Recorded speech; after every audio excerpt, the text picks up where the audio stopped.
Sa gitna ng bukid, kabilugan ng buwan, inabot ako ng pagsapit ng dilim. Binilisan ko ang aking paghakbang para makauwi sa amin. Ngunit ako'y nawawala, mga mata'y nahihirapan tumingin. Kahol na mga asong gala, huni ng paniki, dumadami. Tibok ng puso ko'y bumibilis. Ang hangin ay dagistis. May ungol sa gabi, di ko maintindihan. Sana'y makalabas na sa kagubatan. Lumalim ang gabi, mas lalong naligaw. Ang ihip ng hangin gumiginaw. Tunog ng pag-ungol na dinig ko ng malinaw. Naduduwag na ako, gusto nang sumigaw.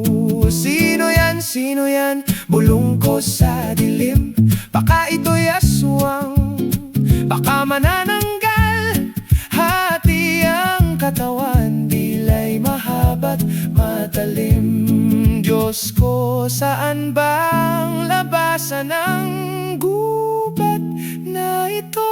Tibok ng puso ko'y lalong bumibilis. Ako'y napatakbo, putragis. Lumalakas ang ungol, lumalapit, di maintindihan. Nalalamig ang aking katawan.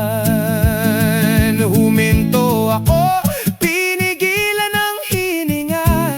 Narinig ko ulit ungol malalim, paulit-ulit.